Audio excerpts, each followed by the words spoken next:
welcome to the Tech Show. Coming up this week, we talk about that new Scott Ransom, a new Knolly, new saddles, new Cotic, lots of new stuff. Yeah, and also as a trend, are new mountain bikes trying to look like, well, new eMTBs? Ugh.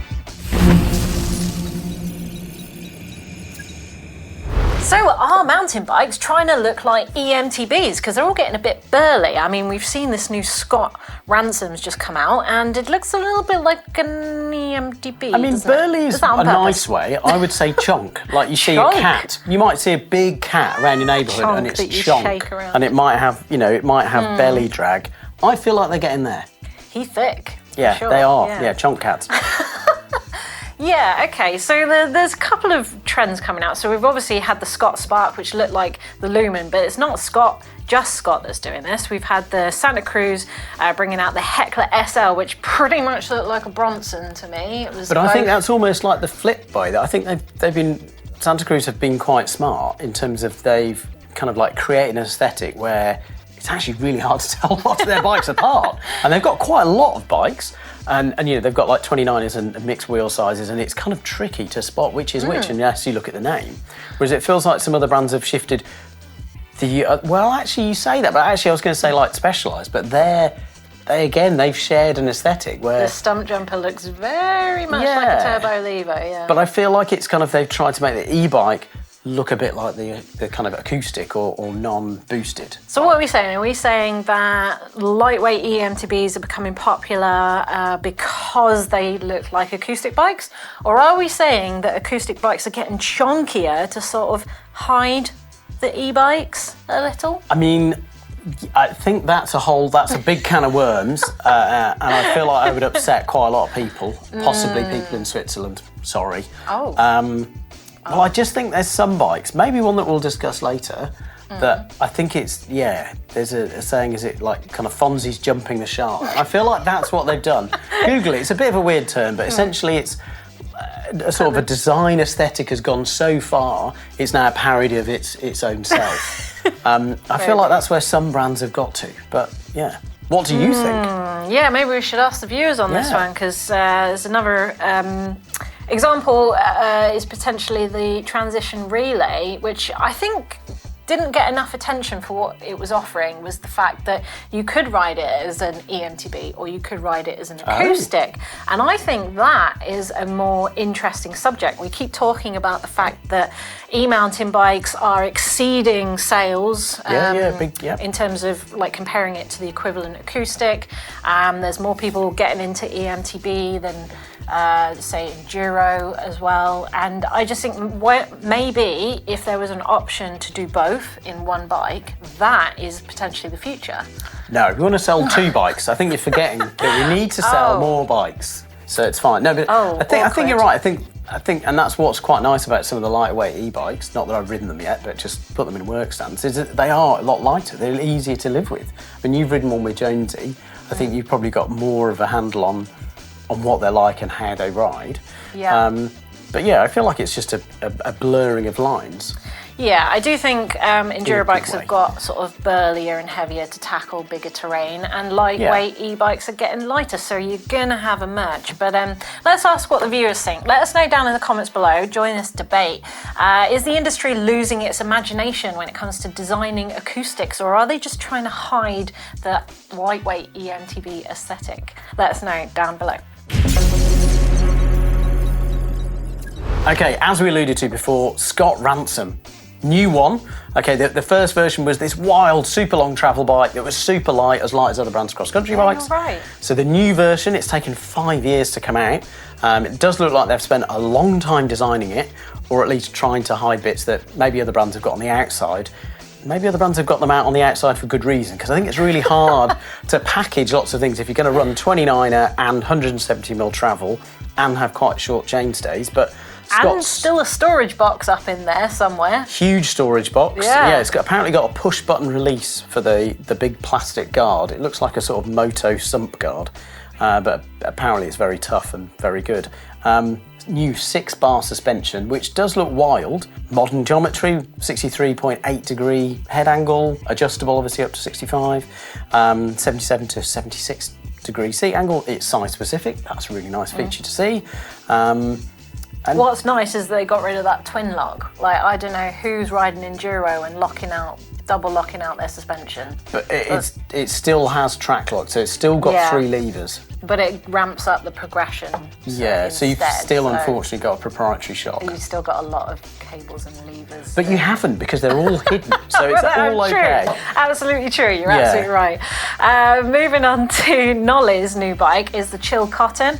So this is the 6th generation of a bike that they've had for some time. It's a 160 front, 155 rear, or you can build it up as a 170 front, 160 rear.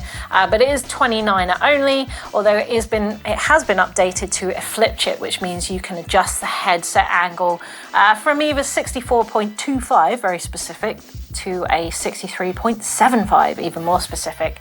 The reach is huge on it though. We're looking at 458 millimeters up to 534. So this is not a bike for small people or people that like chuckable around bikes. I mean, I'm going to say. It does have a super steep seat angle, 77. I suppose it does. Or 77.5. I can't read numbers. But this is a big old bike. They do the bike for small people, which I forget the name of before. now. Yeah, no, that was really fun, actually. So I don't think this is that bike. So you're looking at $4,499 to start. Saddle time, very exciting. A new Fizik Vento Argo saddle. That's really good. So Fizik, Italian saddle brand for a long time. Back in the day, they sponsored a lot of DH teams. They had a really cool DH saddle. Really? I always think XE when I think of Fizik. I know, there you go, yeah. Storied brand. So this new Vento Argo, so Argo is their kind of short-nosed off-road saddle. Vento being the racing one, so it comes in a 150 or a 140, so useful to have a 140. Previously, I don't think I had one that narrow. So short-nosed saddle, it's got a cutout section all the way along. Interestingly, it's got a really cool mud flap that stops any kind of mud coming up but allows water to flow through. Quite clever. And that's why they've gone for a channel rather than a hole, I think. Effectively, it is like a hole, but then it's got this clever, like, flexible rubber section in there. Yeah, they've done their homework on this one. Around 192 grams, so pretty light as well, but also a bit spendy. 200 euros or 180 quid or almost $210.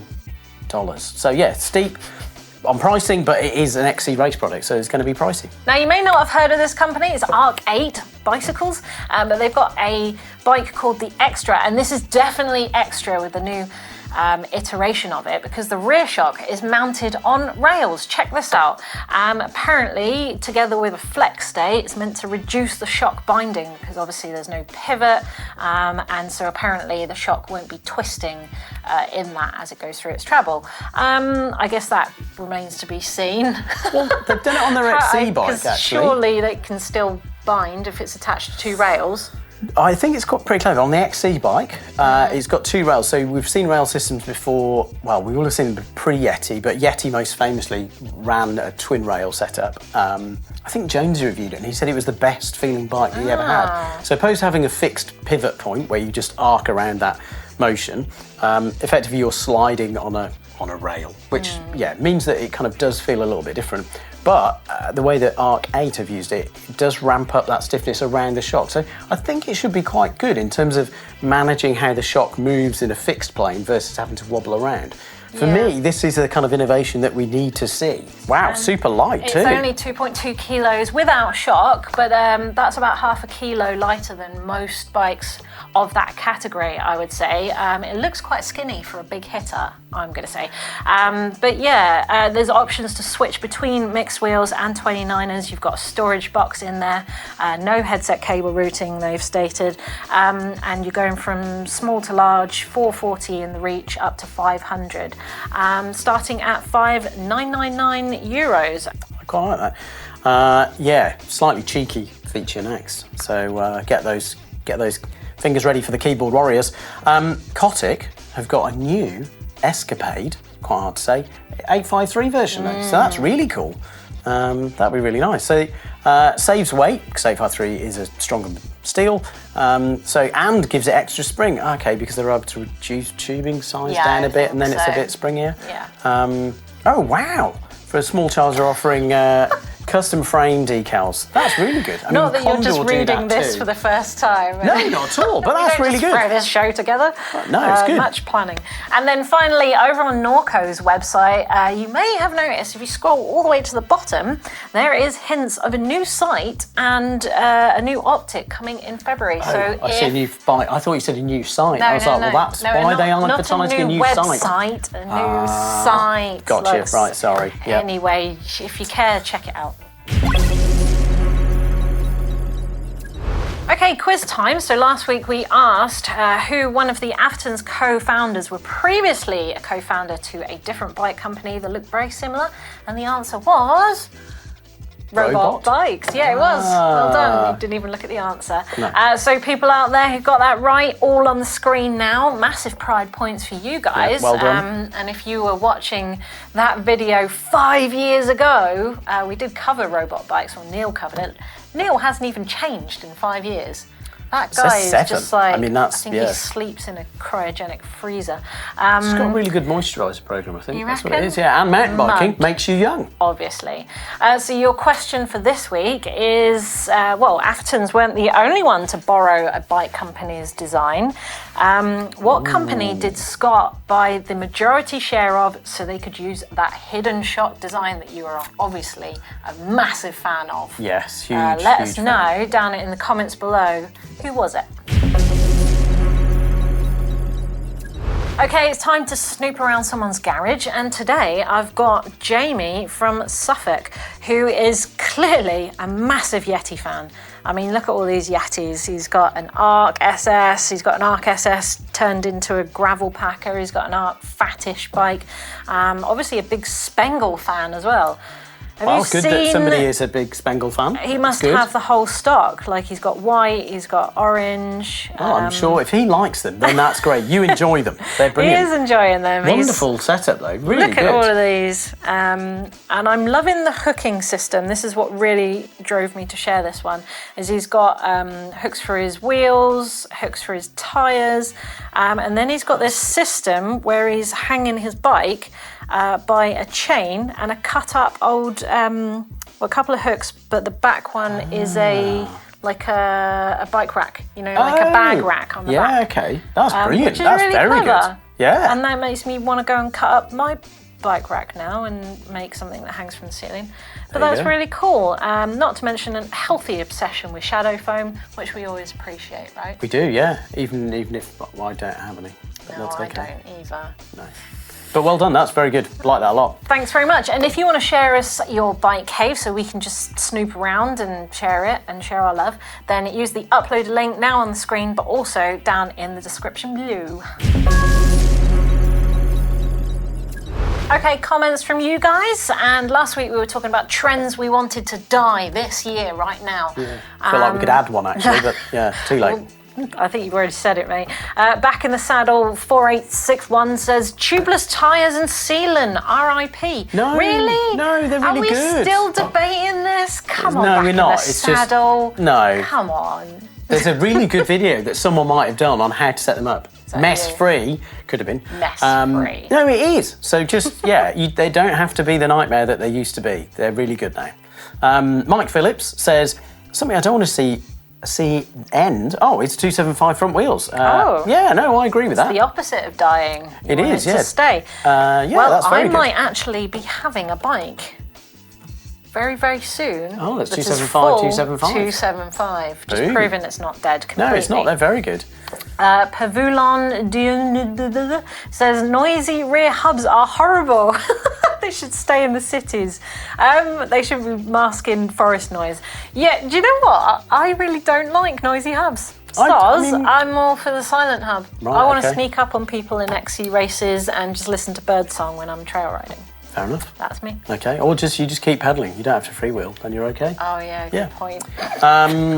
Sandy Watson says the only tech that everybody would want is a self-cleaning mountain bike, and you know what? I think you've hit gold there. Yeah, very definitely. good. Kenny Forgot 83 said, putting one more gear on because it's better seems like having your guitar amp go up to 11 because it's louder. Exactly, but it's one better. Yeah, it's one better. 11 is better than 10, isn't it? It is. So yeah, surely 12 is better than one better. 11. Exactly. Everyone else can turn theirs up to 10, but we can go that one better.